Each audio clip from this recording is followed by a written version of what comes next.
watu wa Matayos ni watu wapenda amani, na Mheshimiwa Rais, ile miradi ambayo umetuletea hapa ni miradi mizuri sana ambayo itasaidia eneo hili. Mheshimiwa Rais amenihakikishia ya kwamba hii barabara ilikuwa itoke Matayos mpaka hapa Sibale. Sasa Mheshimiwa Rais amekubali iongezwe kilomita 2 iguze ile barua ya kutoka Butula ikienda na Mbalea, Mkura na kadhalika.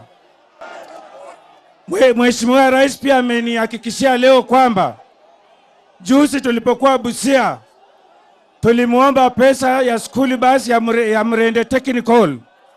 Dr. Daniel Wako amesema ananipa hiyo milioni 5 leo tupeleke kwa hiyo shule. Mheshimiwa Rais, jana usiku nimekuwa na watu wangu wakiuliza watu hapa, eneo hili halina stima ya kutosha, sehemu nyingi hazina stima. Na juzi nilikuwa na waziri Wandai akasema mwezi wa 4 anakuja hapa. Mheshimiwa Rais, utie nguvu ili stima itembee huku kote. Pia hakuna maji.